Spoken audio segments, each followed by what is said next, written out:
Good evening and welcome tonight to Kino North Stadium. It's a beautiful, windy night. It feels like California here. I'm John Perlman. Alongside me is former assistant coach and soccer guru of Tucson, Jeff Rogers. Jeff, how you doing tonight? Great, John. So good to be here. It's great to have you guys out here for this PDL Mountain Division matchup featuring last year's two top teams, your hometown FC Tucson and the BYU Cougars. It should be a great match tonight.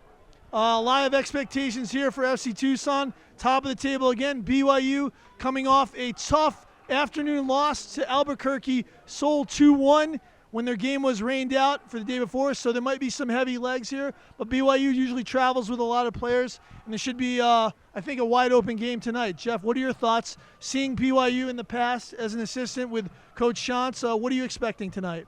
Yeah, you hit it on the head. It's a very disciplined team. You know that they're going to be fit. You know they're going to be organized, well coached. It's definitely going to be a challenging game for FC Tucson tonight.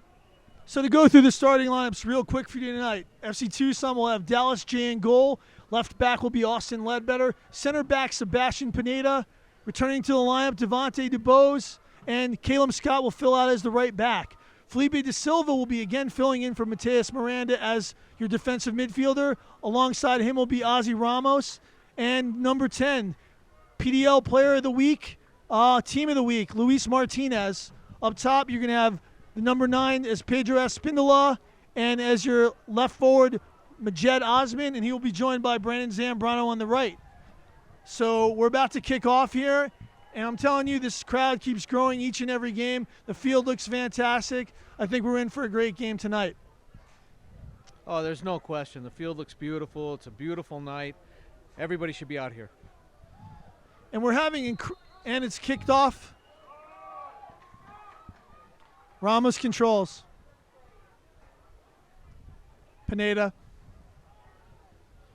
Devontae DuBose gets his first touch of the game. And De Silva dropping in deep to pick it up. Caleb Scott looking for something. BYU looks like they're sitting back a little bit to start the game, Jeff. Yeah, exactly. They're playing one up top. They're playing a straight 4-4, 4 in the back, 5 in the midfield, drawing their line of confrontation basically at midfield.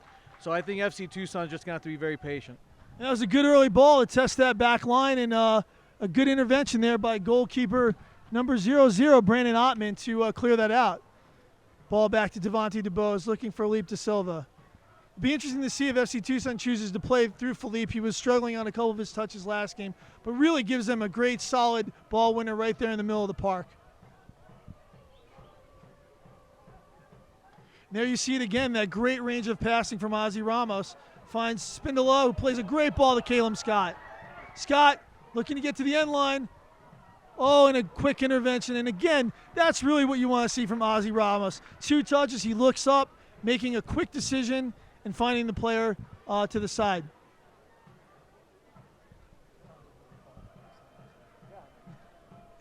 Throw in here from the side.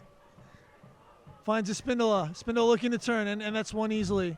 BYU trying to build out, but they've turned it over quickly. De Silva finding Scott. Scott steps away. De Silva, and then a big switch across. Sebastian Pineda. And you can see how high already Austin Ledbetter is getting up the field.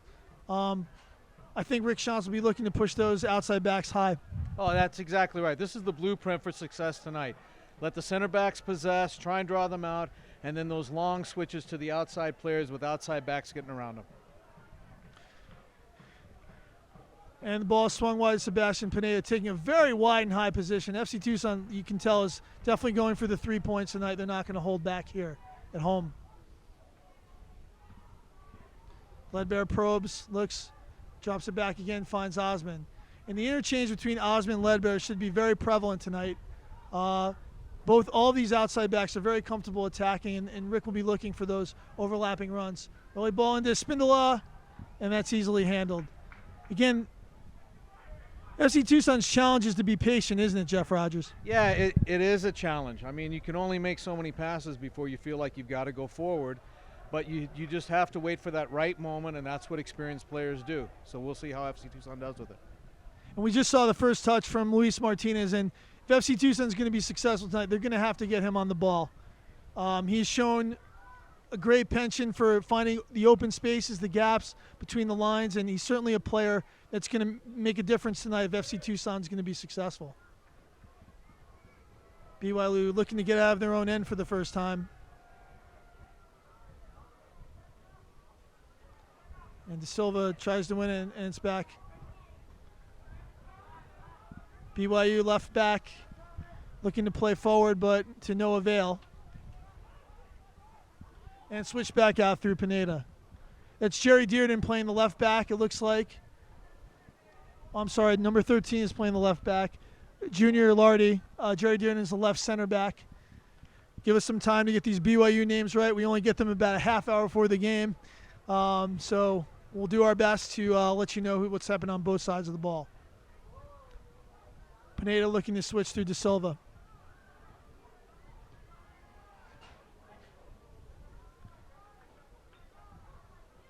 Throw into BYU.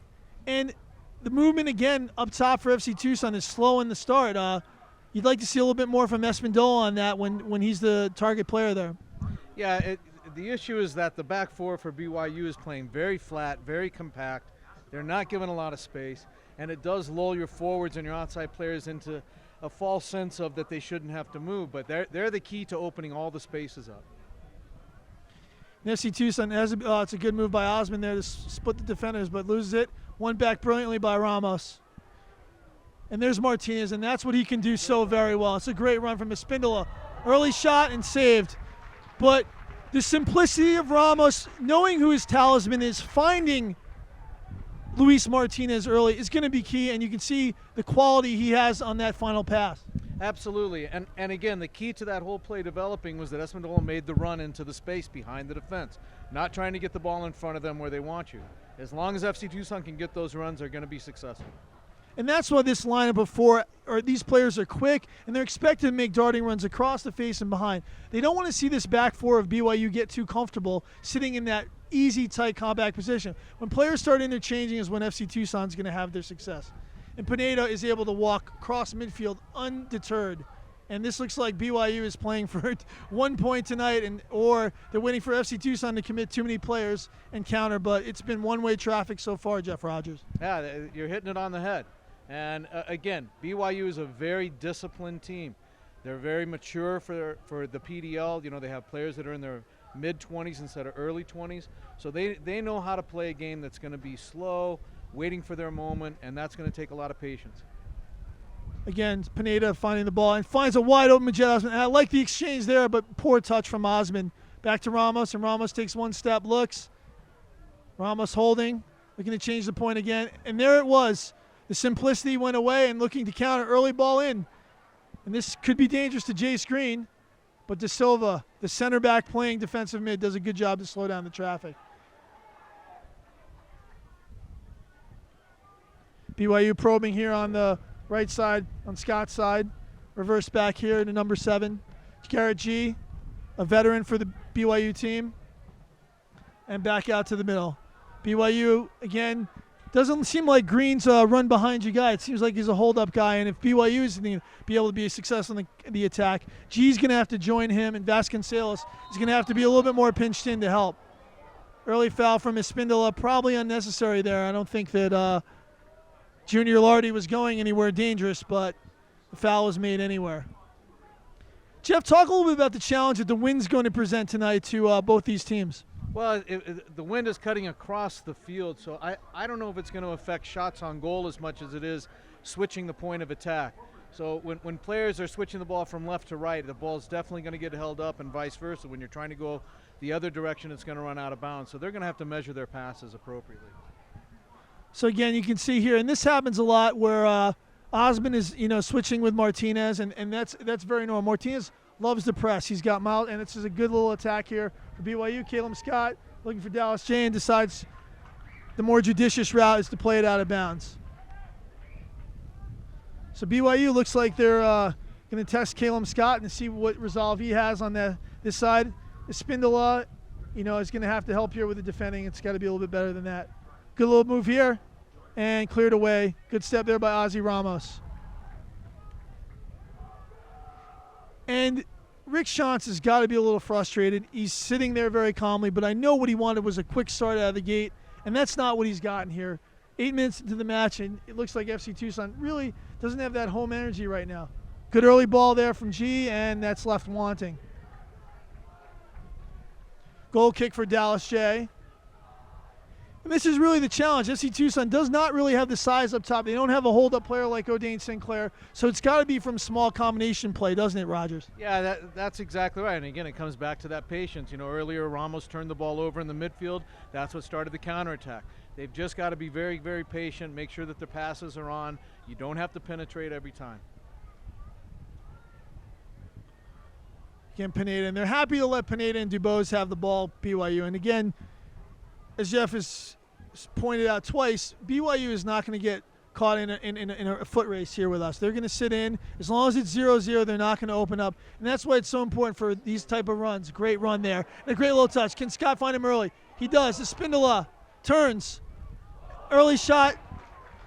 And again, you never want to get on a striker for shooting, but maybe Osmond was the better option there. Yeah, but you can never fault a guy for turning and shooting at the top of the box, especially early in the game. You want to test the keeper if you can. It was a very good attack, though. That's the encouraging thing.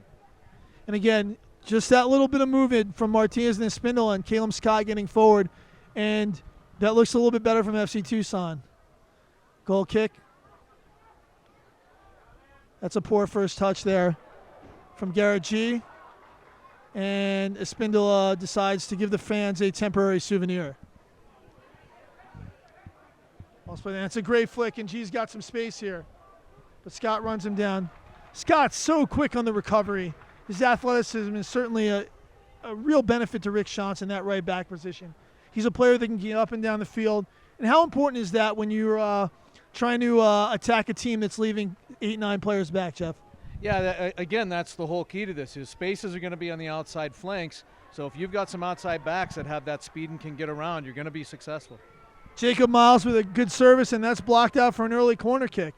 And this is a great opportunity for BYU. And this is a good early ball. Only one out there. Service is in. Dallas J right in front. And bobbles a little bit, but a good starting position from him. And FC Tucson is out of danger there.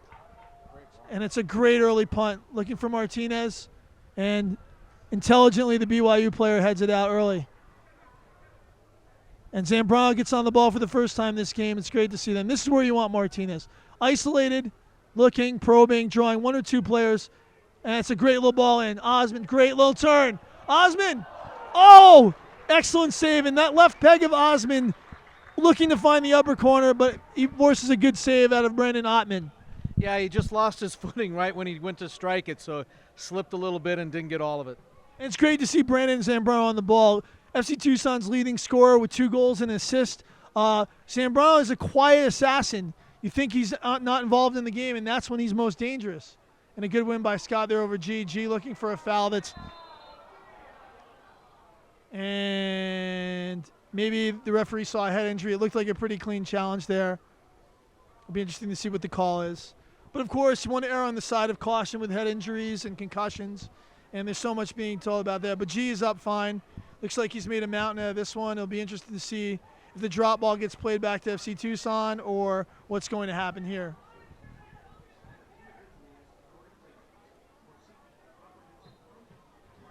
And the sporting play here by FC Tucson is De Silva smashing the ball out, and this could be a deep throw-in.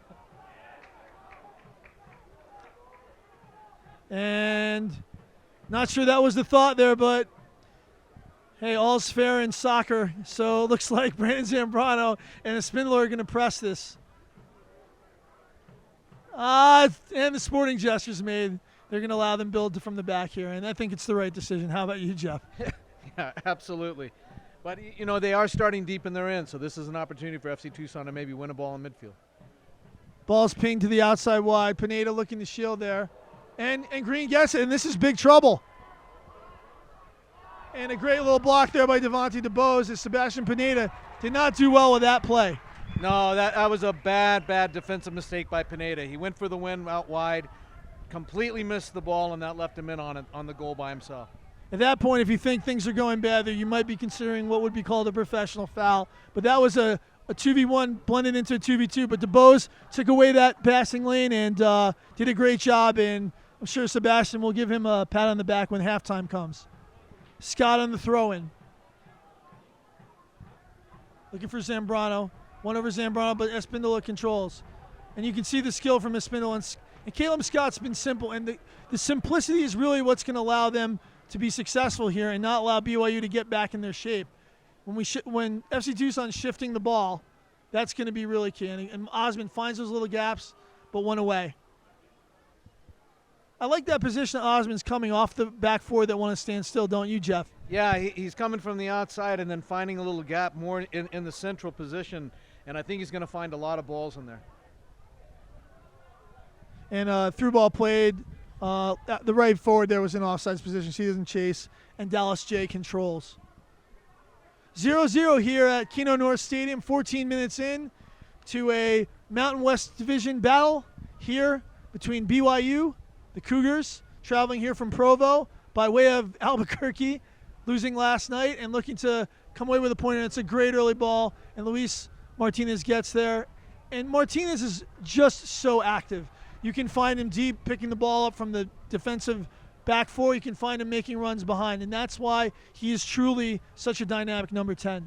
Yeah, and what it does, more importantly than just causing the defenders to stay with him, is it opens up the gaps behind him for the midfielders to step into. Great win there by Ozzy Ramos, and De Silva looking to find someone who's more comfortable on the ball. Espindola looking to find Scott. A little too, look at Scott's going to get around him there. Great effort by Caleb Scott. And look at that, is just great individual athleticism and quality from Caleb Scott there, Jeff. Yeah, it really was. I mean, the ball was inches from going over the end line. He slides, keeps it in, forces the keeper to have to come and clear it out for the throw-in. Scott looking and finds Zambrano. And Zambrano is such a soft, great turn there from Zambrano. Couldn't find Scott on the connection. And BYU just not able, Jay Screen not able to hold the ball for them. And that's really what BYU needs, don't they? For Jay Screen to be able to hold the ball and allow the whole team to get out. Yeah, but you really don't see that energy and that effort to get out. So he's going to have to hold it for at least 10, 15 seconds if they're going to get anything. It's true. This looks like a tired BYU team waiting to be punished. But like you said, sometimes these are the toughest games where BYU starts gaining confidence every minute there isn't a goal and sees the possibility and sees maybe the light at the end of the tunnel, right, Jeff? Yeah, a game like this is all about discipline. You get lulled into that false sense of security that you don't have to get back on defense, and that's when you get burned. Garrity with a poor touch, but it's worked out favorably for him. But stolen there by Martinez. Martinez from behind, and that's a poor challenge, and either brilliantly timed or the referee missed one there. Scott intervenes. Osmond battling, and Osmond gets a great little touch on it. It's very soft feet, but again, he's got to be able to hold that ball up. And Austin Ledbetter has to be there to support him when he does. Yeah, he just got to be a little stronger there. I mean, he did well to hold the guy off initially, but then he let him get the foot in on it. And Austin's definitely got to be calm for that to let him know he's got an outlet.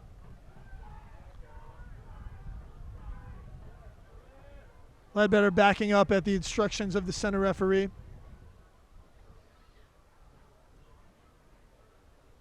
And great little touch by Zambrano. Zambrano's feet are so soft. Great little interplay here from him and Martinez. Zambrano looking to run at them, but that's good defending. But I don't mind that he's looking to run at players there. Yeah, but he's still going against 3 and 4 defenders, so it's going to be a tough night if he's going to try and run all night. But you're right. He's a very dangerous player right now. Stolen from Zambrano, and Osmond's isolated here. This is where he's so tricky. Gets away from one. Zambrano coming through. 2 players in the area, Martinez and Scott. Oh, a great little cross. DuBose controls. Oh, sorry, excuse me, Ozzy Ramos. And Aho looks like they're going to have a new soccer ball in Aho. We're going to have to go to the Circle K to get that one, Jeff. In the immortal words of Toby Charles, high, wide, and not too handsome. Absolutely. Goal kick again here. And Brennan Ottman's going to have a sore leg, it looks like, before this one's over.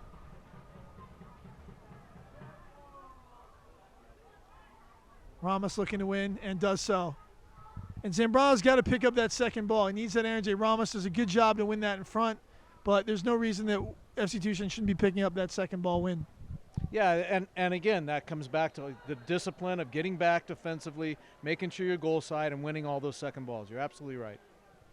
Pineda fouling unnecessarily there again. Pineda loves to get on that tackle and is so good at it. But right there, the better decision is probably to sit back and let Felipe or Ozzy Ramos take care of a player not in a dangerous position. Yeah, this is exactly what BYU is looking for. It's a free kick about 35, 40 yards out. They've got good size, good athleticism. This is the kind of stuff they're going to feed on. Dallas J organizing a two-man wall here. And FC Tucson trying to get in good starting positions.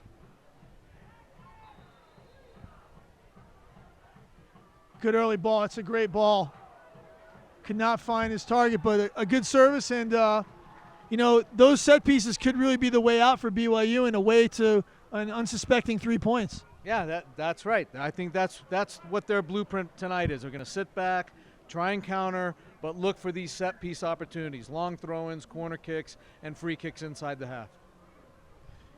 The Cactus Pricks tonight are out in full form with their new banners. So it looks like an O'Dane Sinclair one has joined the power, and Dallas J drives it, looking for Brandon Zambrano, and it's won away by BYU. Garrett G controls, but a bad control off to Zambrano. And Spindola and Zambrano was fouled, and I think the referee appropriately so didn't see an advantage there with Pedro Spindola looking to go 1v3. So Ozzy Ramos is going to take this free kick. Perhaps looking to drive a ball and then test the aerial resolve of Brandon Ottman, Junior Larte, Matt Ryder, Ethan Meyer, and Jerry Dearden, the back four tonight for BYU. It's a great ball driven in there for Pineda. Pineda gets a head on it. Oh!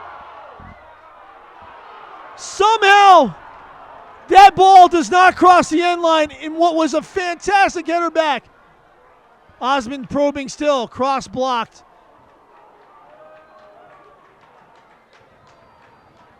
Sebastian Pineda pleading with the assistant referee to no avail.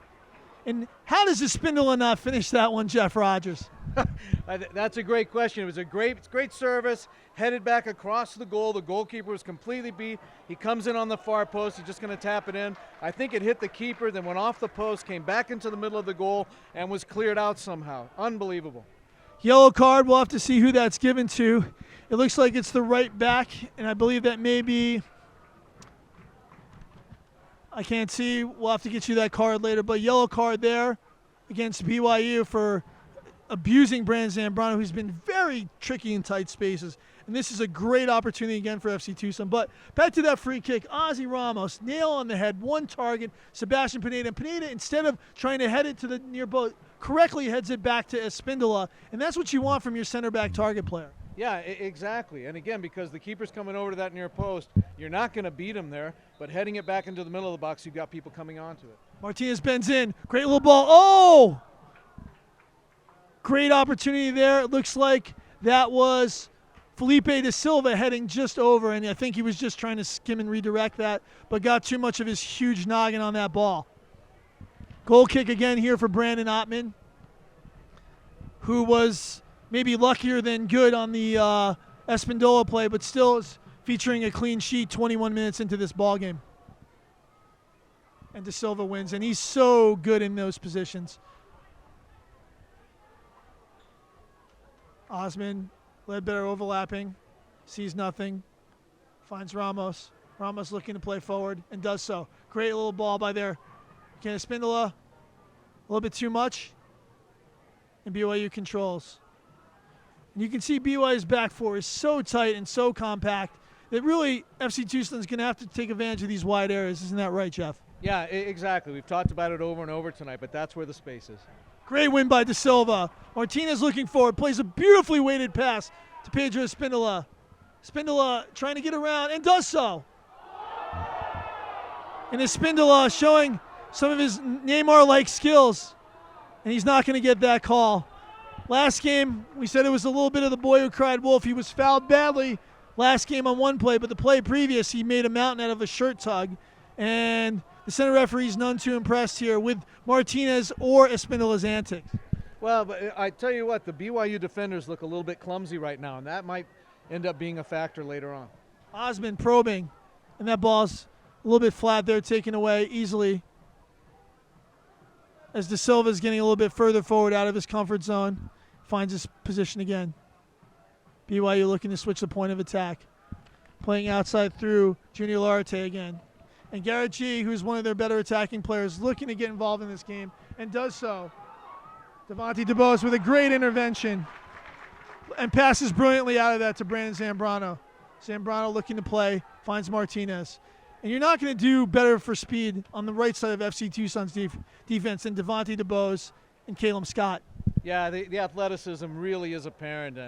And then not only that, he wins the tackle and he's able to play straight out of it. Just a great defensive play. Stepped out well there by Dallas J. And Garrett G. hits into him clumsily. I think the referee maybe could have held his whistle there as Martinez looked like he was going to control. But he's protecting the goalkeeper, and anybody, including Rick Shantz, Jose Miranda, and the rest of the FC Tucson staff can get behind that decision. So we have a free kick from about just outside FC Tucson's 18. We're 23 minutes into the game tonight, and FC Tucson is deadlocked 0-0 with BYU in this Mountain Division contest here at the PDL at beautiful Kino North Stadium. A brisk breeze. It feels like San Diego, doesn't it, Jeff? I don't know about that, but yeah, it is a nice night.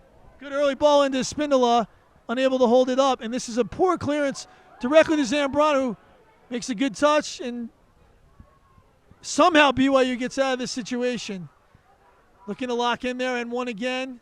And you can see the clumsiness and the heavy legs, and FC Tucson looking to take advantage, and Martinez wisely plays back. Devontae controls, finds Martinez to DeBose, deals with it nicely, and builds out. Pineda, look at how high Austin Ledbetter is up there, and Pineda finds him. And Ledbetter, a self-professed former forward, but looking to make good decisions here and get the ball to the three dangerous players, Zambrano, Osman, and of course, Pedro Espindola. De Silva back to DeBose. And I like this FC Tucson's patient here. They're wearing BYU down. They want to see that next six of BYU maybe not as strong, and maybe the experience and the time on the ball is going to finally pay its dividends later in this half or early in the second half. Yeah, that's exactly right. Personally, I'd like to see Osman on the ball a little bit more. I thought he had a great game last week, and we haven't really seen enough of him tonight. Caleb Scott, great run again. Scott's done a great job of getting forward, and Martinez now isolated, looking to take a player on here. Does so, holding brilliantly.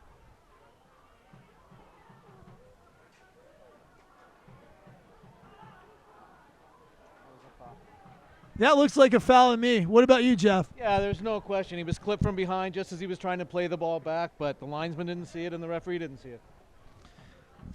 It's been pretty much a let-them-play process here. It's a pretty cleanly played game. Not too many bad challenges. Certainly both teams have been known to be pretty physical. Martinez looking to get a little piece of the pie there.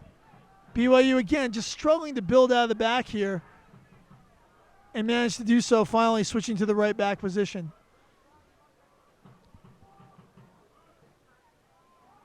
Driven ball forward, just not good enough. Out through Devontae DeBose.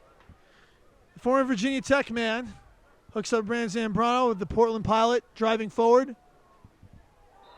And again, Zambrano is going to be in the treatment room and in the ice bath late tonight as his ankles have been clipped again, and again.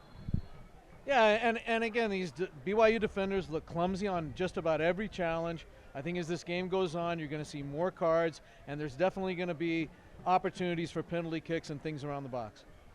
And Sebastian Pineda is just not going to let his star forward get buried without a little bit of interplay with the BYU defender. And the extracurricular hasn't been too much. Coach Shantz off the bench, yelling out some instructions to Caleb Scott. But like I said, not enough shots for me. But again, FC Tucson really hasn't given up anything too dangerous and are methodically looking like they're going to find a goal at some point in this first half. Yeah, I mean, obviously they're very, very unlucky not to be up 1-0 right now. They've created two very good opportunities and haven't given anything up. So I think they're playing just fine. Martinez serves in, one back. Ramos with a shoulder Pineda looking to control the center back, and ball is cleared away by BYU. Caleb Scott looking to control and does so. Looks like Coach Shantz has switched Scott with Devontae DeBose. And a great ball there from Caleb Scott from the center back position. It's a beautiful diagonal ball. And Scott really has had a great first half and a great turn by Zambrano. Zambrano just, I think, is in shooting distance there. Probably should release one of those. Yeah, no question. He beat the first two guys, and that's when you got to pull the trigger. And just now we get a good shot on goal. The goalkeeper parries it straight out. This is the keeper that needs to be challenged. And Chase Green is not beating Caleb Scott to that ball. And Pineda with a poor clearance again, and Dallas J cleans it up. Great strike there by Luis Martinez, parried away by goalkeeper Brennan Ottman, who so far has been a little unorthodox, but up to the challenge, Jeff. Yeah, unorthodox is right, but you're right. He's been effective, and they just have to keep plugging away, take shots. Things are going to break finally. I think Rick Shantz really wants to see Devontae DeBose's 4.4 speed, as he was a 100-meter sprinter in the ACC for Virginia Tech and one of the top ones in the country.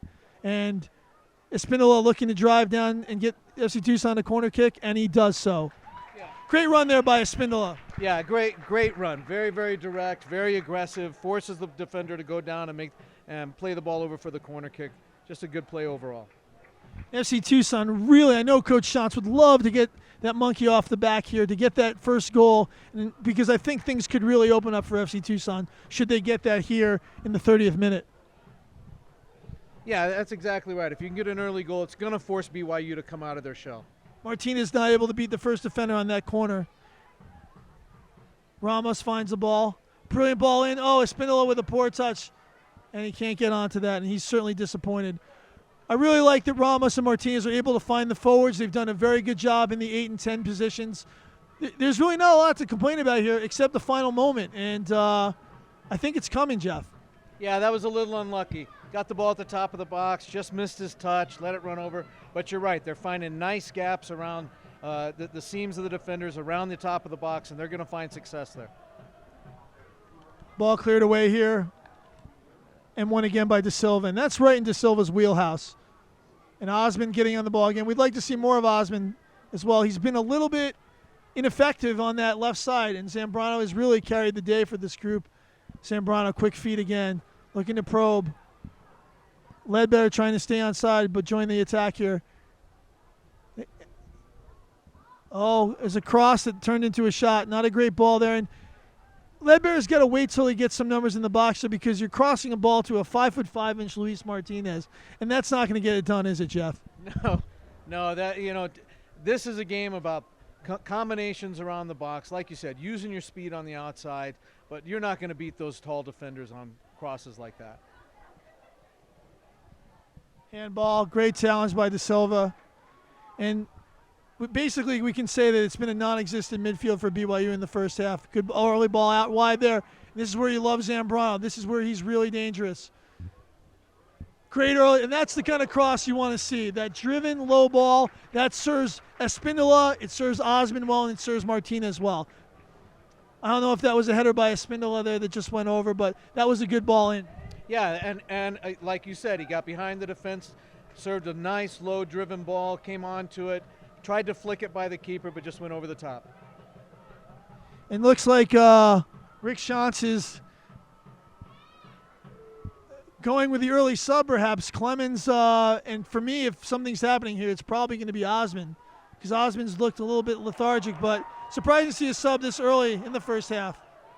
Martinez foul, but we're going to give him the advantage there. De Silva finds Ramos. Ramos finds Osmond, who pulls it away. Great ball there. Martinez just offsides. And it looks like it might be a short night for one FC Tucson player. Rick Shantz has never been afraid to pull the trigger on subs, has he, Jeff? No, he's not.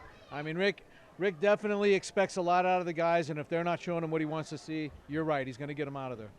Especially in a home game against a team playing yesterday and at the bottom of the division. Rick really looks like he's going to bring Clemens in there And I'll be interested to see what the move here is. Clemens to the 10 and Martinez into a wide position, or will Clemens move to a high position and Zambrano or Espindola go wide? We're soon to find out, though. And the change is coming. And it's Felipe de Silva being pulled. Wrong on all accounts here. And I think the thinking here is, listen, Ramos and Martinez can handle this ineffective BYU midfield, and they're going to play with two in there and probably add a second striker. Or is David coming in as this, maybe it's 4-1-4-1 here. You can never tell with Rick Schantz. It's a mystery to me, to Rogers, and to the crowd. But what I can tell you is something exciting is going to happen here tonight. Yeah. No, you're right. It'll be interesting to see what Dave's role is. He seems to be coming back deeper into the midfield than I would expect. Almost like a playmaker. Yeah, it looks like 4-1-4-1 to me. That's a great little ball there from David Early. Martinez looking to play wide. Devontae DeBose, and Devontae just needs – that's a great little ball. And Espindola looking to turn, looking to shield, and is lucky to get away with what he got away with there. And again, Devontae DeBose needs to keep it simple. He is a 4-4 runner, and he can just push the ball by players and run past them. That's what he should be looking to do. And Ottman finds the ball and distributes to a slowly moving right back coming up the flank here. Not looking to get too far out of his comfort zone. The ball is driven. And BYU has had almost zero possession. Second ball win, though, here for Garrett G. G stripped from behind by Ramos on a nifty little tackle. And FC Tucson's off and running again. Martinez underneath picks it up. And you can see FC Tucson without a true 9 here. Requires a lot of interchange, a lot of interplay, and a great ball by Ramos. And DeBose is to just go forward with this. His first touch has got to take him forward there, and that's really where he struggles on that first touch.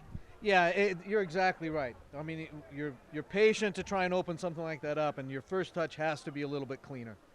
And he's got about a 20-yard margin of error there. It just needs to be forward for my money.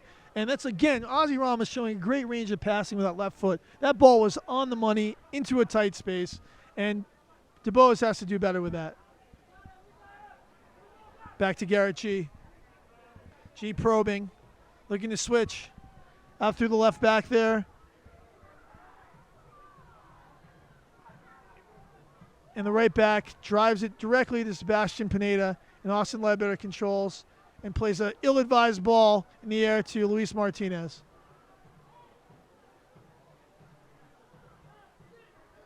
Good win there. And Pineda again stepping out of that center back position, and Ramos cleverly covering for him. I would expect to see Arturo Rodriguez, the Chilean left back, in the second half because Ledbetter has really not been able to get involved in the attack as much, and just doesn't seem like there's anything coming out of that right side for BYU. What are your thoughts, Jeff? Yeah, it seems like he and Osman just don't have real good chemistry right now. They aren't really on the same page as far as combining. One will go, but then the other will stay.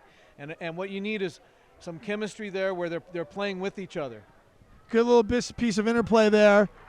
And you can see Vasconcelos finally getting on the ball. He's a skillful player, a player that BYU would love to get more on the ball, but haven't been able to yet.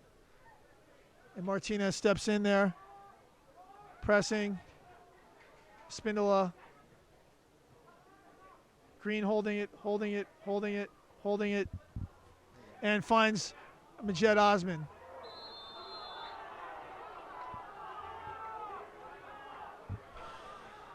And Jerry Dearden, who's built like a truck, has gone and run over Luis Martinez's compact car. Well, they're all built like semis then. And yeah, it was definitely a foul. It's a free kick. It's a good opportunity now to start another attack. We'll see what they can do with this. Free kick for Ozzie Ramos. And he switches the field. Martinez is on a little bit of an injured ankle, but he's a warrior, and you can just see he's all over this field tonight again. And I'm just so impressed with him. I think his time in PDL is not going to be long. He's definitely a player I think is a next-level guy. Yeah, there's no question. Like you said, it's just the range of passing alone sets him apart. And Martinez wins again, and he's so good on both sides. Martinez there. There it is. A good little piece of interplay. Clemens looking to get on the top of that, but cannot. And BYU's clearances have fortunately on every occasion found the right guy. And Pineda with another awkward clearance, but gets the job done. Ramos finds it, finds Clemens.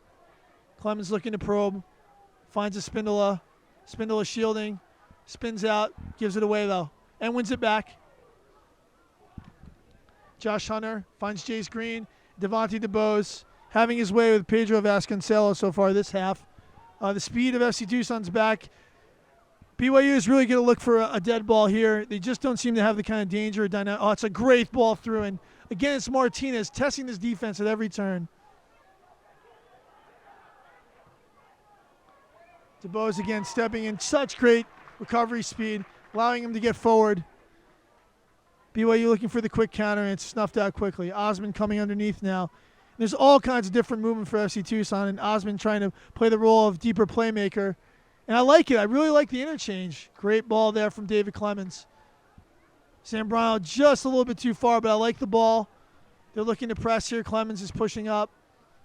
And the interchange is great. I think it really is confusing BYU, but it's that final ball, that final moment that FC Tucson has been lacking.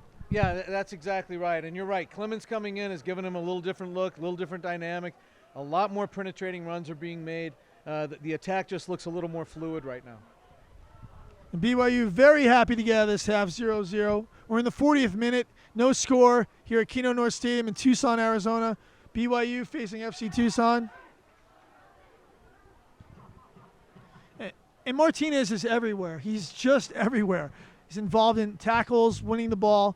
And again, he needs to be on the ball for FC Tucson. It's a great little move there by Junior Lasti. Great ball through here, and this is trouble. And Ledbetter deals with it wisely. And that's it, just like you said, a little bit of laziness, a little ball watching there from Sebastian Pineda. And Austin Ledbetter, without a good clearance here, found himself in a 2v1 weak side situation. Yeah, Austin did great there because he ended up with two guys and was able to clean the ball up out of bounds. Good bit of defending from Osman, pokes away to Martinez. Martinez holds it up, looking to switch to Devontae DeBose. Devontae probing, great ball into, and his Spindola just not good enough there. Turnover, FC Tucson. And you can see, like you said, Jeff, the frustration building in the FC Tucson front players just feeling like they should have something out of this first half. Yeah, and that's exactly what it is, frustration. They've just got to stay the course, stay disciplined, keep making the runs, things will come. And it looks like there was a couple of head knocks there, and Devontae to Ozzy Ramos, and it looks like, can't see a number here, but you can see Ozzy rubbing his head. A little clash of heads here, and BYU very happy to slow this thing down even further to a crawl. But he's off the field, so play must continue. BYU down a man. See if FC Tucson can take advantage of this. Espindola finds Clemens. Clemens finds Zambrano. Zambrano loses it. BYU coach is looking to make a decision here whether he should sub or what decision is going to be made here. Obviously, he'd love to get out of this half without wasting a sub. This would be an ideal dream first half for coach. And right now, FC Tucson looking to make something of this. And I don't think there's been enough energy from Osman this half. I think that's maybe a shame. We could see Eddie Lopez here in the second half early. Rick's not afraid to pull the trigger on attacking players that haven't been effective. Devontae DeBose pressing forward. And a super hard pass there to Brandon Zambrano, who didn't know quite what to do with that. And like I said, if Devontae's getting wide there, I'd like to see Zambrano cut inside and leave Devontae isolated. And maybe that's something that Coach Shantz will talk about at the half. Yeah, exactly. When Scott was playing that outside back position, I thought there was a lot of dynamic movement, some good interchange there. When DeBose has gone out wide, now it's broken down a little bit. There just isn't that same kind of chemistry. Yeah, I was surprised the change was made because Scott had been so effective. And Devontae had done an excellent job at the center back position. But Coach Shantz has made a lot of great decisions that you and I wouldn't have made to great avail for FC Tucson. So it's easy armchair quarterbacking here, but he might be seeing something there down the field we're not seeing. Yeah, that's exactly right. And not that anyone's playing poorly or anything. It's easy to nitpick at some of these things, but I just thought Scott was doing a great job at right back, and that might be something he looks at for the second half. And Espindola with a foul, and Luis Martinez looking to possibly ride Junior Lasty like a pony there. And Junior Lasty's not having it, so it's going to be a free kick here from number 12, Jerry Dearden. Jerry Dearden looks like he could probably hit the ball over the scoreboard with those legs. And this is going to be a long ball, in my opinion. Dearden drives. Scott clears. Finds DuBose wide. DuBose being pressed early. And DuBose finds the crowd.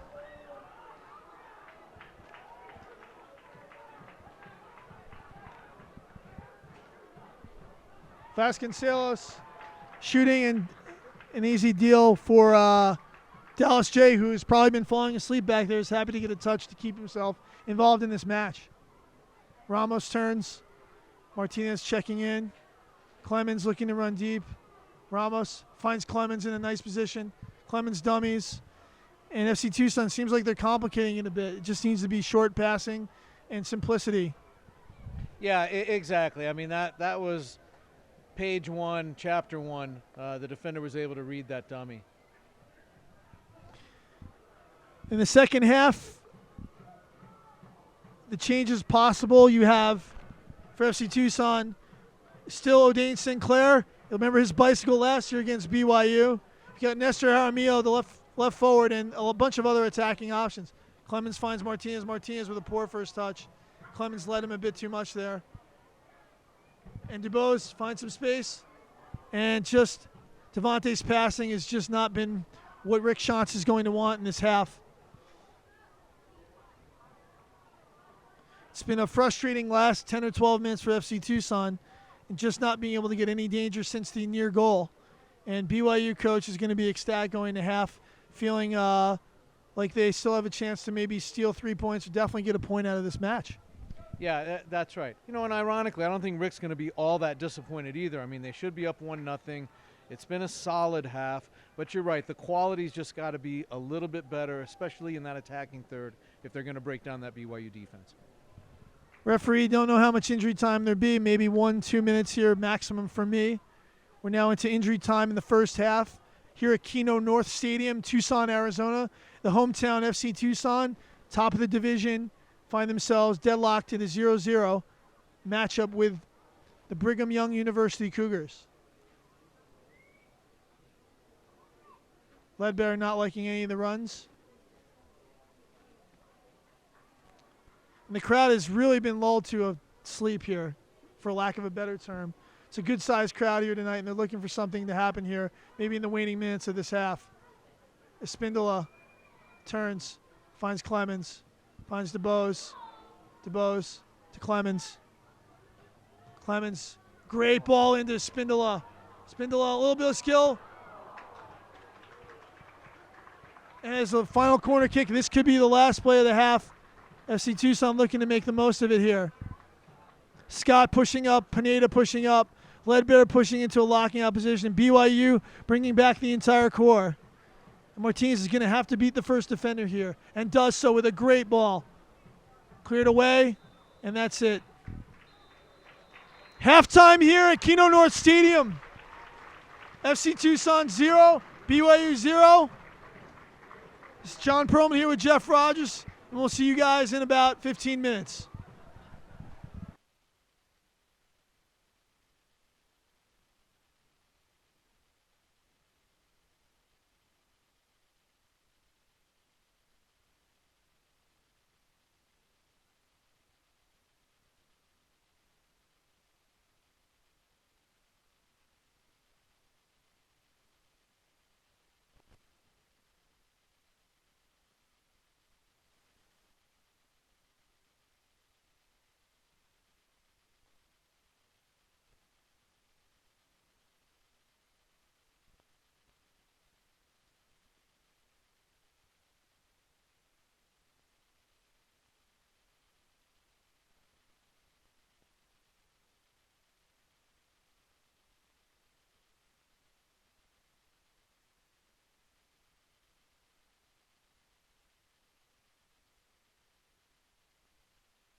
To change the goalkeepers? I mean,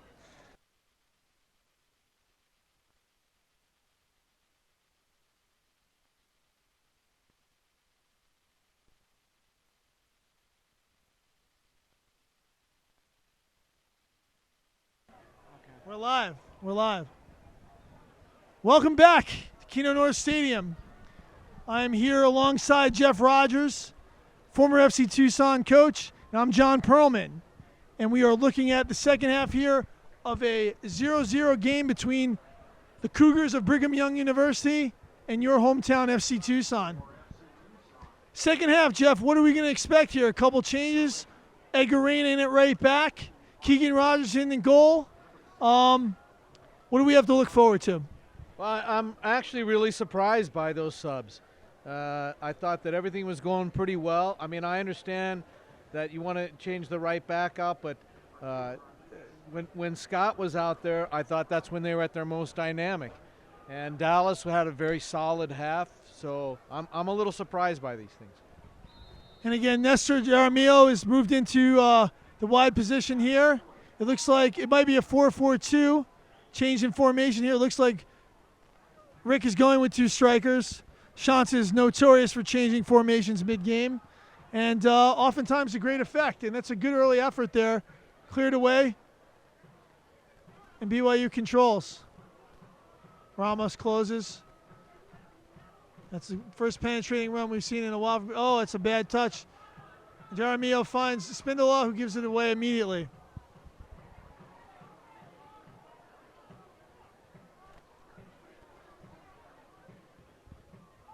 Long ball played out. Headed back by Pineda, controlled by Ledbetter. And BYU is looking to play a little bit more direct with that wind here. And a good early ball, then a great first touch by Edgar Reyna, the birthday boy. The Spindola turns excellently and does a great job holding off there. And that's really what Coach Shantz wants to see from Spindola as one of those two target forwards here. Yeah, and you're right. As Spindola comes back into the midfield, the only problem with that is that Dave Clemens is also coming back into the midfield. So your second forward needs to make that penetrating run diagonally behind him when he does come back. But you're right, it held him off really well there. Edgar played a great ball to him. And BYU actually looks like they're going to come out and try and pressure a little bit higher this half. Oh, good early ball, and Martinez is 1v1 here. A dangerous spot. Shot blocked by the BYU defender.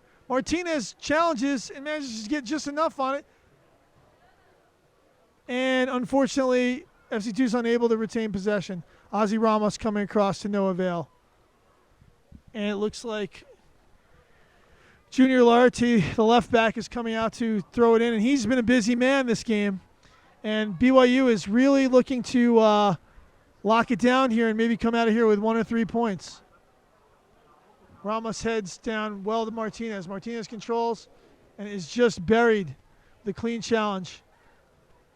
Switch out wide here to Pedro Vasconcelos. Vasconcelos cuts inside. Looking for some midfield run through. And a great little ball through from Vasconcelos. Ledbetter slows it down here. Josh Hunter with the ball, taking an early shot. And Keegan Rogers handles without a problem. Rogers looking to throw. And finds Ramos. FC Tucson looking to build out of the back here through Ramos and Martinez. Only 2 midfielders against 3 here. So the opportunities are going to be in these wide positions. And Ramos recognizes it and finds Austin Ledbetter early. Ledbetter looking for the run across. Poor touch there, but Jaramillo finds it again. Switching with Ramos. Ramos finds it. Great ball into David Clemens. Clemens' first touch finds Austin Ledbetter. Ledbetter drive inside, finds Martinez. Ledbetter continuing his run. Great ball to David Clemens. This is where Clemens is so special. Clemens ducking through 1, 2, and nothing. Just unable to get the shot off. And a counterattack here, and Edgar Reyna gets his body in front, but not to no avail as Garrett G comes dashing through. Jay Screen in offsides position, not an option there. And he finds Pedro Vasconcelos in the deep position. Switched back out through the Reyna side again. Great first touch there by Jay Screen, but Reyna handles.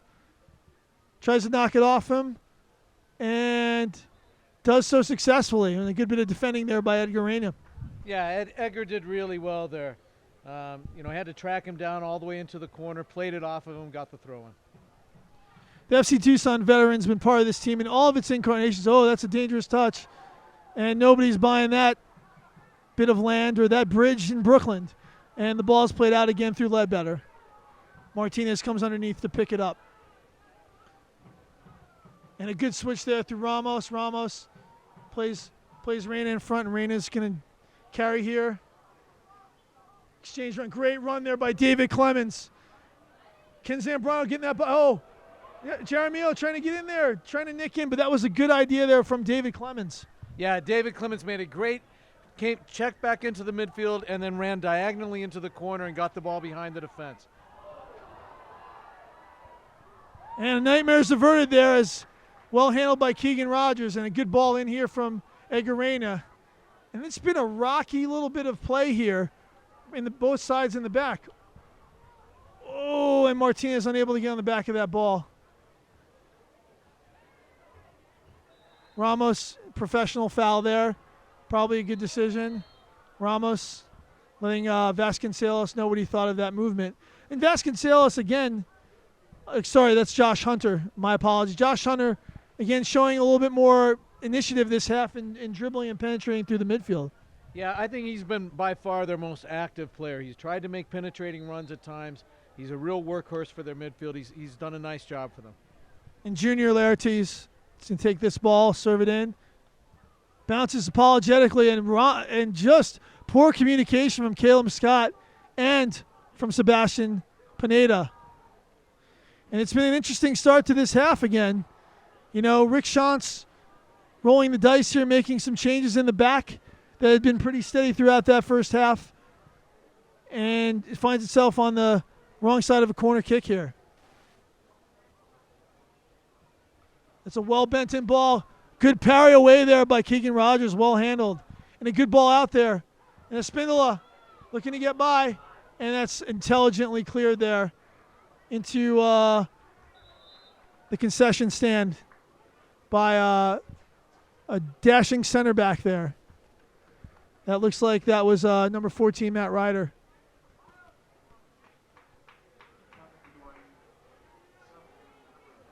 BYU's first change is for Garrett G., who really didn't see too much of. He's been a goal-scoring threat for them in the past. And they're going to bring on Jacob Entz to take his place there on the left side.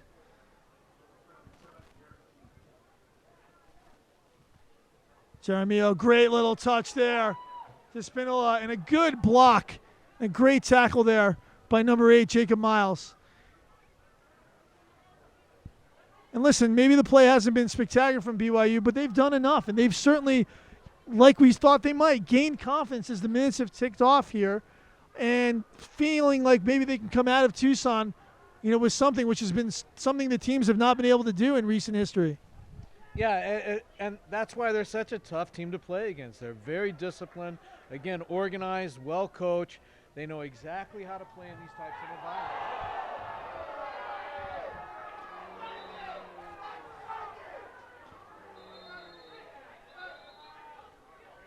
And Ledbetter, none too happy with the BYU player there. And the referee, I don't really know what the decision would be. He didn't call the foul. So if somebody volleys it off a guy who's taking a dive, it's just really unfortunate. And again, this is silliness, and FC Tucson really needs to gain its composure and focus on what's at hand here, which is a home game against the bottom division team, and they need to get 3 points again. And all this time wasting and distraction should be energy being pushed forward to get a goal. Yeah, you're making a great point, and it did look worse than it was. You know, he tried to clear the ball out of bounds. Is that Clemens laying there? He was on the ground, and the ball just happened to hit him in the head. But there really wasn't anything to it. No, I take it back. It was goal. And again, you know, Jeremio, again, can't defer. We need to see more dynamic movement out of him. You know, Osman, you know, he's brought in there with his tremendous left peg. He's a great server of the ball. He's got to get to that end line. They really have to start creating some situations that are going to make the BYU players uncomfortable. And Clemens looking to play this ball back as it was BYU possession. And Shantz is none too happy about this. 53 minutes into this Mountain Division contest. BYU 0, FC Tucson 0. And FC Tucson probably going to bring a little bit more pressure, maybe take a higher line here. And that's going to create opportunities. And a great through ball here. Again, BYU skipping the first level, but having some success here. Jay Screen slowly making his way across. Keegan Rogers well off his line, but offsides to begin with. Josh Hunter on the strike there. Keegan Rogers, the Western Washington product. Played with FC Tucson very bravely and fairly well in the Desert Diamond Cup against the MLS teams, which was a busy time for any goalkeeper. Clemens does a good job holding the ball there, and this is a dangerous free kick for FC Tucson. And really, FC Tucson needs to make the most of its set piece, and they decide to play early through Brandon Zambrano, and just a wasted situation. Again, BYU is right where they want to be. They've made this game physical. They've made it a pushing, shoving match. FC Tucson has lost its rhythm of play, and right now they've got to find it in this next 30-minute period if they're going to come out of here with anything better than a point. Yeah, and that was a great example of they had a free kick opportunity from about 40 yards out. Nice opportunity to serve it into the box, and instead they play it out wide and straight out of bounds. So they've just got to regain their composure and, like you said, get that rhythm back. And Spindle very negative there, and just a poor tactical decision to switch that. But Pineda handles well and really finds Caleb Scott there. Caleb Scott looking, and FC Tucson maybe looking to skip a little bit, but that's not necessarily. Great second ball win by David Clemens. Good little bit of skill and a great through ball there to Pedro Spindola. This is where he's so dangerous. Oh, great little movement. There it is. Oh, great block again by BYU, and the near post run needed there was not to be found, but I like to see Spindola getting to the end line. Austin Ledbetter does a good job of slowing play down there. Caleb Scott dropping, Edgar Reyna. And they're looking to, again, push on Reyna's side, it looks like, with some fresh legs. Ball played again through. Reyna trying to hold off. Reyna's so physical, so athletic, and just way too strong there for the player from BYU. The early entry into the second half, Jacob Entz. Entz has been dangerous, though. He's provided a little bit of a spark out there. Yeah, again, BYU is definitely pushing up higher. Like you said, they're trying to get over Reyna's side, but it's men against boys. Martinez for Espindola. Espindola is not going to get anything there. Looking to press and keep that ball, and that's a good bit of an effort there. And Espindola, again, the number of shots he's getting is not enough. He's got to just look to shoot. Good things happen when you shoot. Keeps the player honest. It keeps them from dropping and expecting to dribble more. If he varies his play a little bit more, I think he's going to find himself with a great opportunity this second half, because that left side is wide open, and the left back needs a lot of help dealing with him. Yeah, no question. And Dave Clemens is a big part of that, because he's drawing a lot of the attention right now. That's opening things up for Espindola, and he's a very dangerous player. Clemens has been a bright spot this half, feeling very comfortable as one of the two strikers here in the 4-4-2, and I'd like to see him and Espindola a little bit more connected, because Jaramillo is really playing way too deep, and Espindola is getting into his spaces, and that's probably not what Coach Sean said on the map, but Martinez on the ball is what he does want. Martinez looking to probe. Espindola turns well. Behind Clemens, though. Espindola presses to no avail. Ramos looking to slow play down. Good bit of recovery, and Martinez is everywhere. Pineda finds Ledbetter. Ledbetter looking for an overlap. Back to Espindola. Finds Martinez. Martinez into Clemens, a good entry ball. A good bit of interplay here. Espindola block, and BYU, that compact back line, has reared its ugly head against FC Tucson. Good little ball in there. Headed away there by the left back. Junior Larity, who's had a really solid game there. Ledbetter back through Pineda. And FC Tucson, again, it's that final ball that's just missing. And Pineda's got to do better with a driven ball there. And BYU looking to counter. Ledbetter intervenes.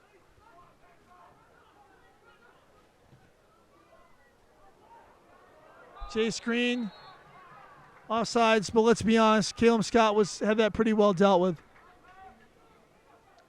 On the ground to Pineda. Pineda finds Martinez. You can see Martinez wanting to control this game, dropping into deeper positions. Clemens turns. Great little bit of skill by David Clemens. Clemens And Ledbetter, he's had a lot of runs in him, and just looks like the tank may be a little bit out. And again, that's really where in the first half there was so much danger from Caleb Scott, making those runs. And Ledbetter, naturally a center back, playing out of position. I wouldn't be surprised. It wouldn't be above Rick Shantz to move Caleb Scott out there if he feels like he's going to have a little bit more energy towards the end of the game. Yeah, I think that'd be a great move. The other move Rick Shantz has is Arturo Rodriguez, a natural left back who loves to fly forward. Perhaps that's going to be the next movement as Choma, the strength and fitness coach at Temo, looks to make a difference here and is going to start both Eddie Sanchez and O'Dane Sinclair up. And that would be the final two moves of the game, as there's been a number of changes already that happened. Ball driven in there towards Edgar Reyna. Edgar Reyna realizes it's going over him, makes a good decision to let the ball roll. And Reyna spins in a very lazy ball, which is picked out by the BYU midfield. And another lazy ball by BYU, and Caleb Scott steps in well. Push and tackle there for him and loses control of it and injures himself in the process. And this is trouble. This is trouble. Good early cross. Oh, and Keegan Rogers and Caleb Scott has no one to blame but himself for this injury, huh, Jeff? Yeah, it was a very reckless play. I mean, he came out of the back well, won the ball, but he pushed it so far in front of him and then tried to challenge on the next one and hurt himself. And we are 15 minutes gone in this second half and still no blood here in Tucson, Arizona. FC Tucson 0-0 deadlock with the Brigham Young University Cougars. And the crowd is growing a little nervous and restless here, expecting the home team boys to produce some bit of magic here to get them through this game. Well, the game's definitely a lot more wide open than in the first half. BYU is pushing up a lot higher, especially on that left side. I really like Dave Clements right now. I think he's been a very dynamic addition. Up front, they look a lot more dangerous, and I expect to see a goal here in the next 10-15 minutes. Ramos comes back to pick it up. Caleb Scott looking to probe. Clemens making runs, and Caleb Scott shanks that horribly. And a good step in there by Edgar Reyna, and a good step in there by Martinez, and finally Ozzy Ramos decides to wake up the Cactus Pricks with a driven left-footed ball somewhere into the fifth row.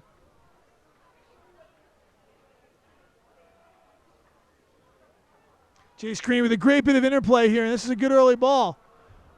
Paul pulled back, and just off, and again, FC Tucson, some lazy defending, some lazy passes. Josh Hunter continuing to be active, as you said, Jeff, and it's this little bit of lapse of concentration that could end up having FC Tucson find themselves on the wrong end of a 1-0 loss.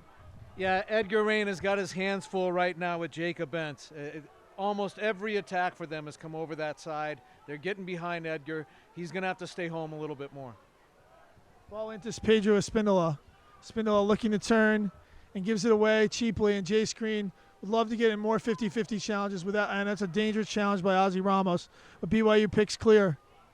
And a good tackle there by Luis Martinez. Well played, and out to Austin Ledbetter. Ledbetter needs to find Martinez here. Oh, and Clemens gets just enough on it to find Ledbetter. Ledbetter driving in. Laid back, Clemens just over the top. Best chance of the half for FC Tucson, and David Clemens is going to wish he had that one back. Yeah, and what a great ball David played to Ledbetter making the overlapping run. He came into the middle, looked like the defender was going to win it, but he just got an outside the foot on it, played it into the space. Ledbetter got to it, played it back to him at the top of the box, and he just side-footed it right over the crossbar. Ledbetter really has been a promising David Clemens has been a very, very good addition to this attack for FC Tucson. And BYU picks it up. Given away cheaply. Clemens again with a great bit of interplay. Dropping his shoulder, driving inside. Waiting for that extra run, and he finds it. Espindola bends it. What an incredible save there.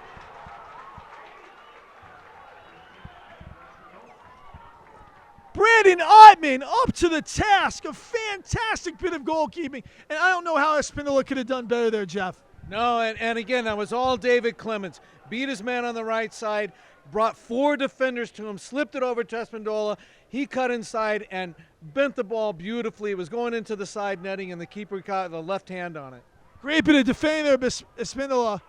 Clemens has just been really doing an amazing job here. Jaramillo getting on the ball. Jaramillo finding Austin Ledbetter again, who continues to plow forward with reckless abandon. Oh, that's a great little ball from Nestor.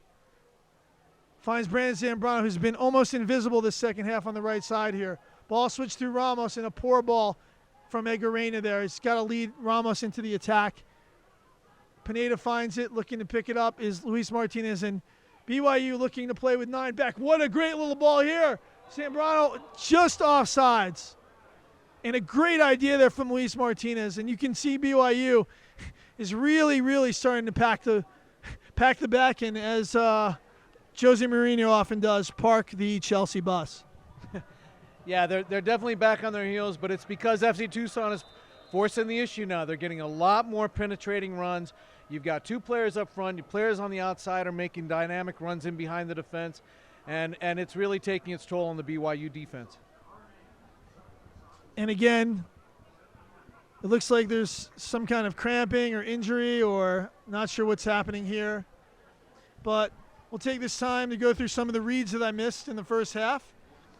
We always want to thank the students at Desert View for providing tonight's live stream. The Sunnyside School District will be helping FC Tucson all summer long bring you this free broadcast. You can subscribe to FC Tucson on YouTube at youtube.com/FC Tucson Soccer for match coverage, recaps, and behind-the-scene videos for FC Tucson Men, Women, and Youth Academy. We'll be streaming matches all summer, so be sure to follow us. And don't forget to get tickets to any FC Tucson home match at fctucson.com. Click the Tickets tab to be taken to our official shop homepage.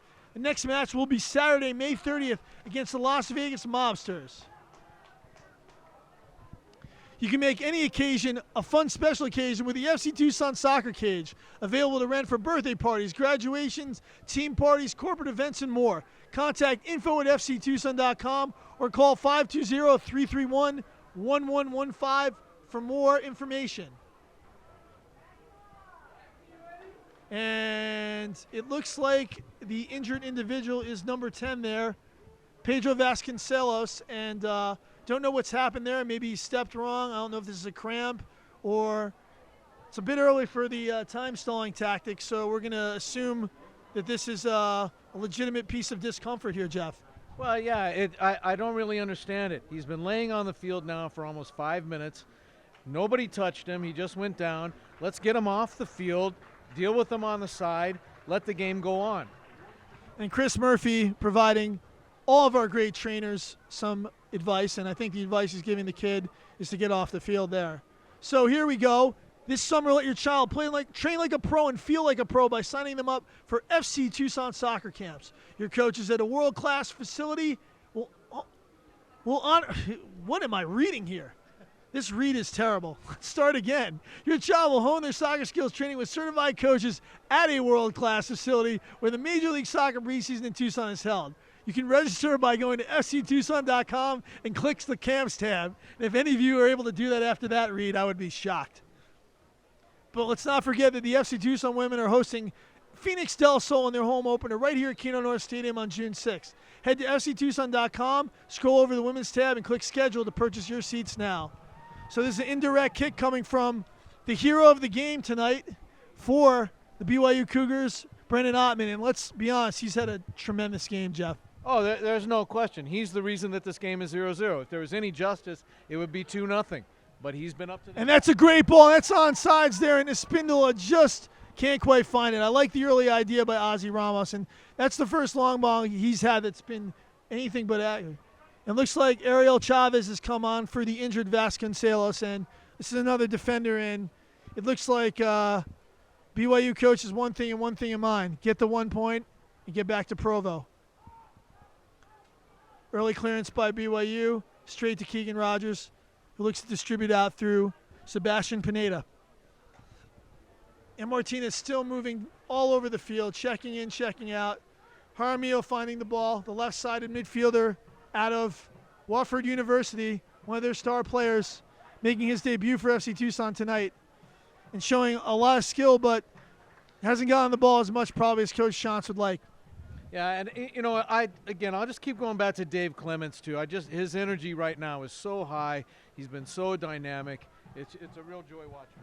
Great early turn by Eddie Sanchez, but the ball's a little bit too far for Clemens, and this could be a little bit troublesome. But Caleb Scott showing his tremendous closing speed, and he's had a great night tonight by all accounts. And there's a great little bit of skill there by Pineda to escape there, and this is an opportunity to maybe stretch BYU. Austin Ledbetter, steady as always. Good turn by Sanchez. Sanchez, a very dynamic striker out of Portland University, was WCC Freshman of the Year just recently, and Zambrano looking to get a hold of this ball and get his, maybe perhaps he can combine with his Portland teammate this half and do some quality damage. Martinez finds the ball, looking to serve early for Sanchez. Sanchez, great step out there by, again, the goalkeeper for BYU. Great little ball here for Austin Ledbetter. Ledbetter looking, probing. Finds Aramillo. Great first touch. Aramillo looking, probing. Finding Martinez again. And BYU just hard to unlock here. Aramillo finds the ball. Oh, great little spin there by Espindola. And Aramillo is just drilled. And this is a great free kick spot for FC Tucson. And I can imagine there's going to be a pretty good fight over who gets to hit this one. Yeah, they're right outside the arc at the top of the box, just on the left side. So you're looking at a 23, 24-yard strike. Somebody's got to put this on target. And again, like I said, Brandon Ottman's been up to the task at every point in this game. Another good intervention there. Not afraid to come off his line. His decision-making and confidence has been growing as the game has gone on. But this is a unique opportunity for FC Tucson maybe to get something on frame because, it's really tough to hold the ball in this kind of wind, isn't it, Jeff? Yeah, exactly. And this is what games like this come down to. These moments, you have to have quality. I think it's Luis Martinez for my money here. Martinez, great little ball, and held excellently again by Ottman. There's nothing really more to say other than he's played a first-class game tonight by all accounts. And BYU, again, escapes the sort of Damocles that's been hanging over their head. Yeah, Ottman's been spectacular. That was a well-struck ball. Would have been in the corner, but he read it, held on to it, didn't give up a rebound. He's been the difference. Pineda gets Anita at Ramos controls, and Clemens has been just fantastic. Good ball there out. And Espindola switching with a little bit of movement here. Great little ball into Eddie Sanchez. Just offsides. Again, the interplay's been good. The movement's been excellent, but that final moment is still lacking.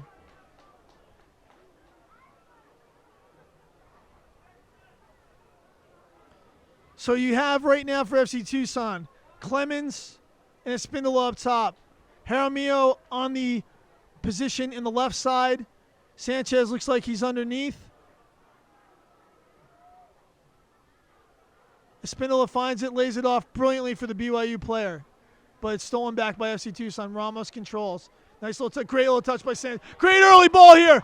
And Espindola's in clean. He's looking for those runs. Oh, inside. Espindola again cuts. Left foot. An unbelievable save again by Ottman.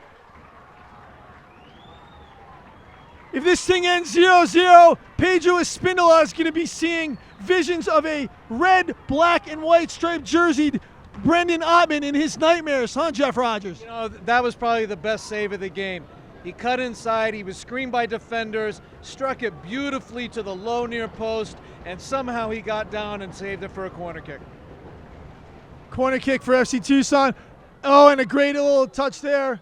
And Espindola volleys the BYU player, and I don't really know what the BYU player wants there. He was clearly going for the ball, not much to say there. Again, that corner kick not the best from Martinez unless he was looking for Espindola, and if so, I apologize. But I really think that they need to give somebody like Sebastian Pineda a chance to get his big head on that like what they did early in the game, which created the most dangerous chance of the game before another incredible save by Brendan Ottman. Ottman drives it forward, looking for Jay Screen, and a great win by Edgar Rain. And again, there isn't a team that's better in the air than FC Tucson, and perhaps you could say Josh Hunter's optimistic there, but again, he's given a lot of energy. A shot over the goal is not a bad thing for them. It kills a little bit of time and allows his defense to catch its breath because they've been on their heels for the last portion of 15 minutes since the 60-minute mark. We're in the 73rd here. Clemens needs to play a little bit faster there. That's really what he's done so well this half. And again, wave after wave of black coming at the BYU Cougars, and the Cougars have dealt with it fairly well. And Ottman finds the cactus pricks on that free bit of, and there's the change, and it's going to be the hero of the last BYU game, O'Dane Sinclair, coming on for Pedro Espindola, who really should have a goal tonight. Probably did have a goal when we go back and check that video, and has to feel hard done tonight by the BYU back 11, if you want to call them that. Yeah, the BYU back four, they've gotten so flat. You can see they're a step slow. FC Tucson's getting behind them over and over again. Let's see if O'Dane can work some magic like he did last year. And you can see what's happening here. Clemens and O'Dane, both stronger players in the air. Maybe a couple times FC Tucson is going to look to skip that initial player. Sinclair driving forward, commits a foul, and that's not O'Dane's game there, getting into wide positions. He really needs to be playing between the 18s, being that deep number 9, allowing Clemens to come underneath and Eddie Sanchez to get the ball in those wide positions. Yeah, that's exactly right. O'Dane is a target player. You want him in the center of the field. You want him holding it up so that the other players can make the runs into the spaces behind him. Ottman's about 10 yards wide of his 18, 20 yards out from the end line, drives it forward.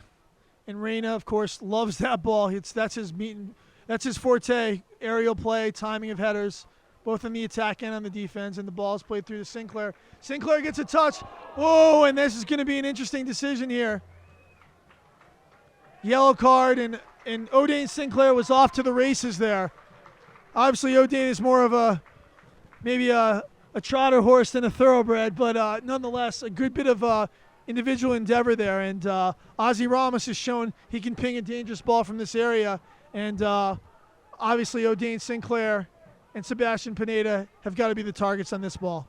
Yeah, and the next thing they need to look for is the knockdown at the top of the box. They've got to win that second ball if it does. Ball driven in there. Sinclair heads it well, but again, from that distance, you're not going to get enough power. He needs to knock that down to the wide, just as Pineda did earlier in the first half. You don't want to let that ball bounce, and Caleb Scott deals with it, and deals with it well again. Martinez, nifty little movement maneuver there. Switches it, and Ledbetter driving forward. Jeremio driving inside. Finds Ledbetter. Ledbetter's going to go to his preferred right, it looks like here. Oh, great little ball into Clemens. And Ledbetter's strong. He's got a little bit of a long throw threat here. And BYU is going to use every card that they have left in this deck. As number 26 is coming on. Sorry, 25, it's Taylor Fankhauser, it looks like. And he replaces a tired and well-traveled Jacob Miles. And an appropriate name for Jacob there, as he's run probably 15 miles chasing Luis Martinez all over the park this game. Yeah, and you're right. Miles played a great game, real workhorse in that midfield. But FC Tucson is just knocking on the door. You feel like it's going to crack any minute.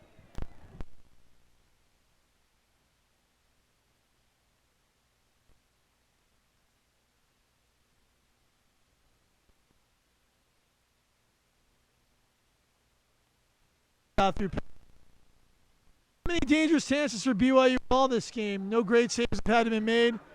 Ramos again switching the point there. Finds Eddie Sanchez, good first touch. Sanchez cutting inside, holding players off. Switches to Ramos. Back to Martinez. Martinez looking, probing, finds Ramos. Ledbetter up higher. Aramillo finds Ledbetter. Aramillo.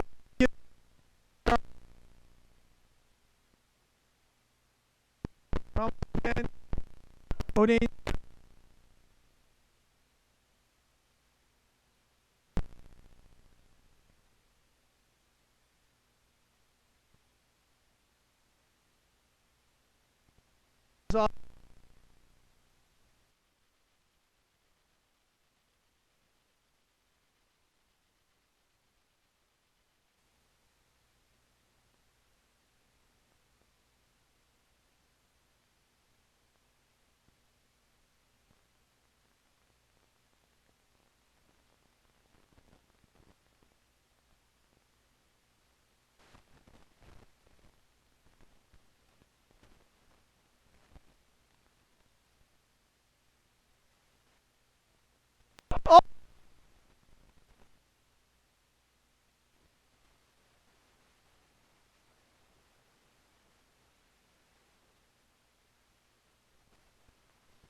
Tucson just cannot get.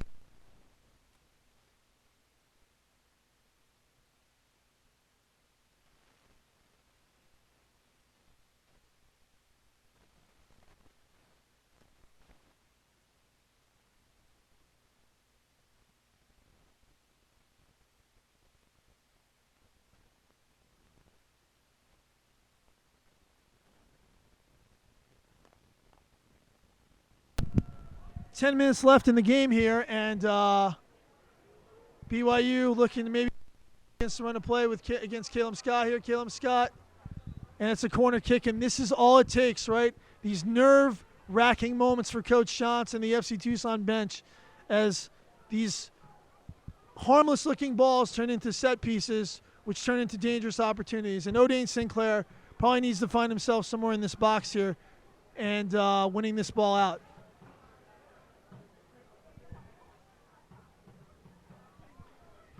We enter the 80th minute here, 0-0 game at Kino North Stadium. And the crowd a little nervous here as this ball is going to be served in.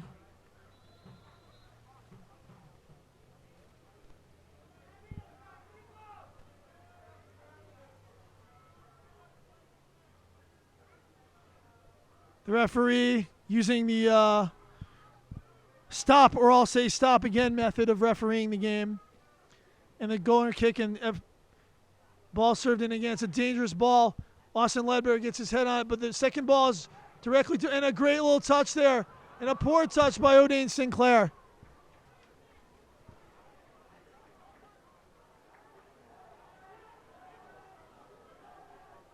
Nine minutes left in this Mountain Division contest, and 0-0 is the score. And BYU looking to lock FC Tucson in here.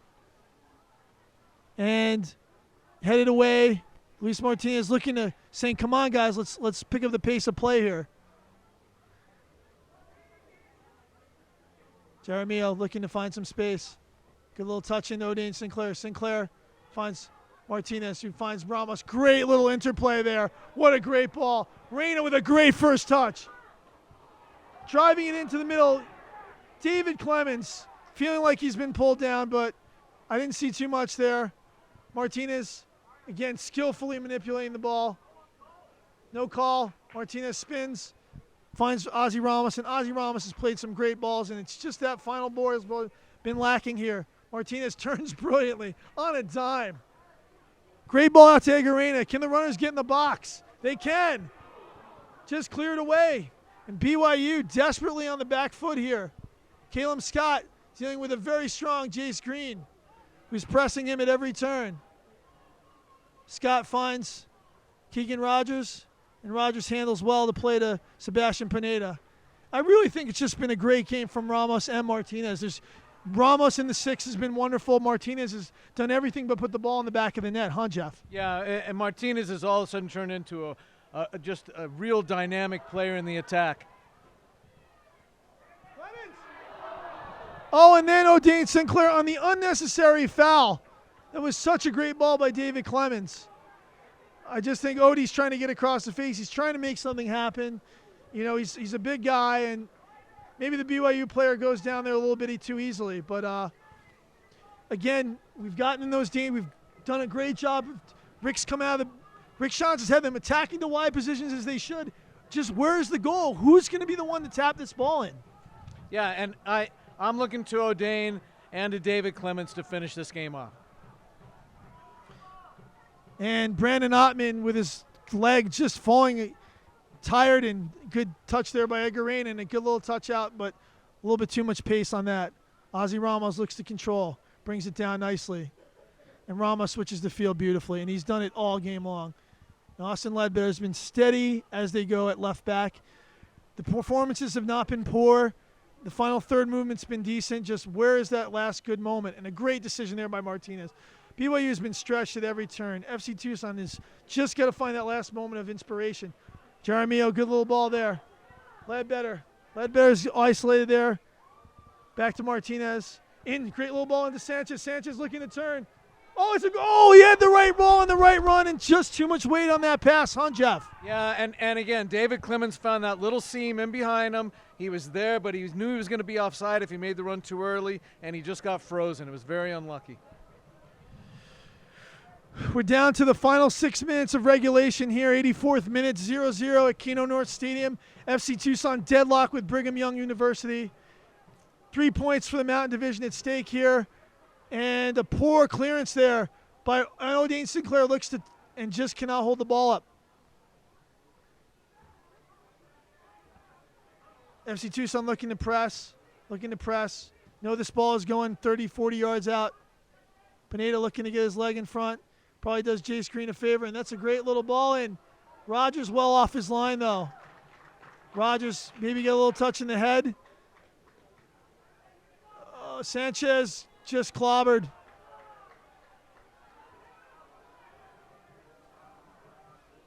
And the man in yellow is hearing it from the Cactus Pricks. Switch through Caleb Scott. Ozzy Ramos picks it up. Looking to find Austin Ledbetter. Jeremiah looking to find that wide position and does. Finds Clemens with a beautifully weighted ball. And it's another corner kick opportunity. Will this be the one? Clemens on the ball here.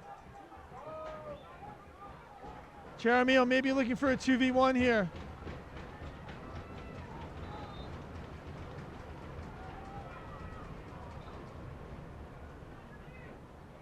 Changing up the angle. Clemens with a poor ball. Oh, but this is trouble. Pineda. Out of nothing, something there. Caleb Scott switches to Martinez. Martinez cuts inside. Oh, a bit too late there. And Ozzy Ramos, great challenge. Egarena comes away.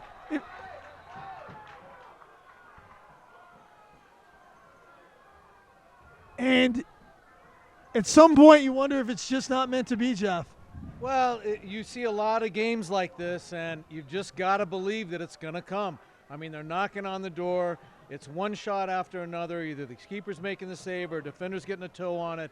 But you've just got to give a lot of credit to the FC Tucson attack right now. Everyone is pressing, very dynamic, and I just feel like they're going to win this game.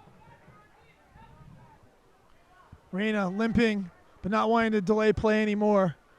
Rick Schantz has no more cards left to play in his deck. He has used all 6 of his substitutions. Short to Martinez. Back out to Ramos. Ramos driving inside. Plays through Martinez again. FC Tucson just looking for that last moment of quality. There it is, a great layoff. What a strike, just wide!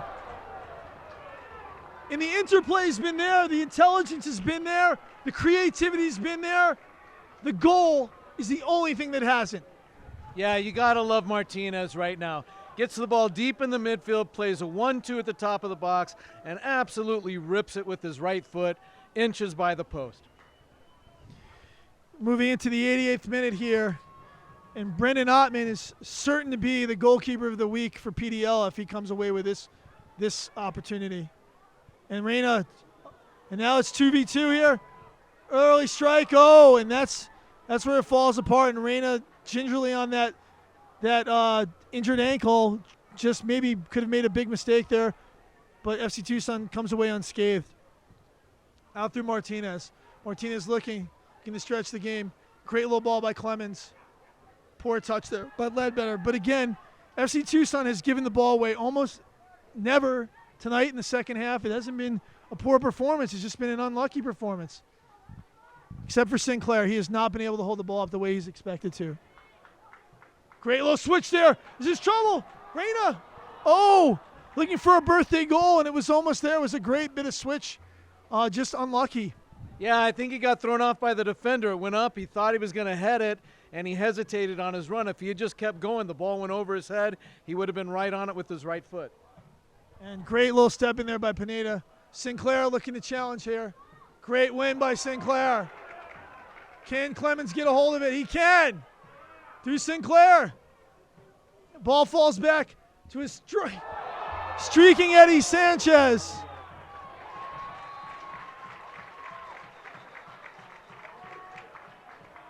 And it's a party just outside the 18, and everyone is invited, ladies and gentlemen.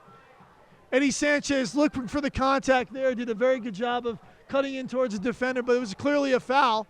And another dangerous set piece for FC Tucson. Coach Johnson's got to wonder what it's going to take tonight. BYU, not much soccer from them, a lot of aggression and a lot of professional fouls, huh, Jeff? Yeah, exactly. And that was just a great effort. Came through, foul. We're about 35 yards out. Looks like we're going to have a service into the box. It's a little far for a strike directly on goal. I love this angle here. Martinez can play a dipping ball. The crowd is on its feet.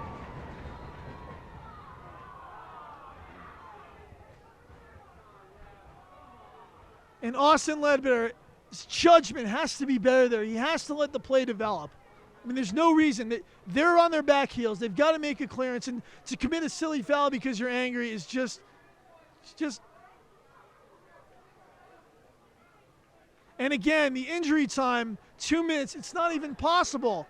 Garrett G himself was down. Pedro Vasconcelos was down for almost 5 minutes.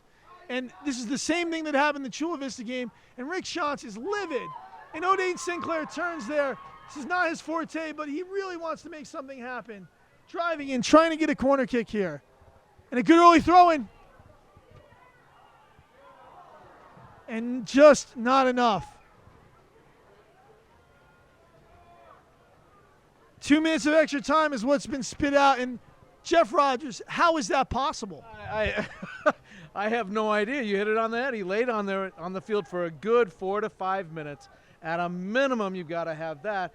And realistically, you're probably looking at 6 or 7 minutes. And there's really another. Now, BYU is a simple free kick away from sending this FC Tucson crowd home beyond stun. 0-0 is completely an unfair result here by all accounts, but FC Tucson and Keegan Rogers need to get their concentration up and see through this moment of danger. Looks like Jay screens over the ball with the substitute who's been incredibly dangerous in Jacob Entz. Yeah, this is a dangerous situation. Rogers parries away beautifully.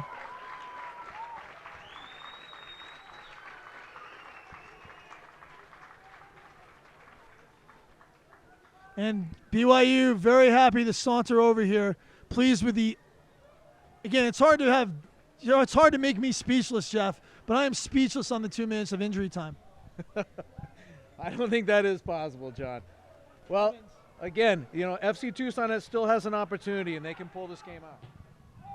Smash clear, and this is a tough ball to deal with. Caleb Scott. Touch and play. Pineda plays out. Oh, and this is just. It's feeling like we're playing against 12 at sometimes in these moments. Ramos carries, looking to play long. Finds Sinclair's head. Sinclair flicks on. Second ball. Martinez. Oh, those Tyler, great challenge there by Ozzy Ramos. What more could he have done in this game? I do not know. Caleb Scott heads. Pineda shanks it, but perfectly to Austin Ledbetter, who serves the ball as high in the sky as you can possibly go. Great win by David Clemens.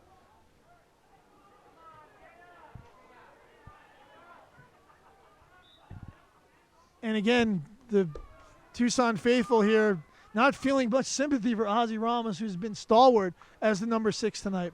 Yeah, he's had a great game. But going back to that play at the top of the box, it was a foul against BYU.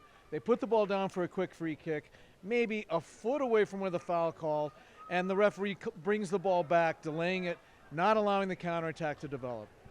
Can't be much time left here. FC Tucson needs to get one more ball in the area. Pineda preps. He's looking to go north-south here. Great driven ball here. Sinclair doesn't see it. But Brendan Ottman, the MVP of this match, does. And that could have been the last foray for FC Tucson. Ottman puts it down as he should. Drives it forward. Referee's checking his watch. Ledbetter with a good touch there. Oh, and an ill-advised ball. Great challenge there by Sebastian Pineda. And Austin Ledbetter is thankful for his Colombian teammate there, Jeff. Yeah, and Pineda was a little bit unlucky because he tackled it off of the forward's foot and it went over for it. Should have been a goal kick, but it's ended up a corner kick. Ball served in. Oh, and falls apologetically. And that's the ball game.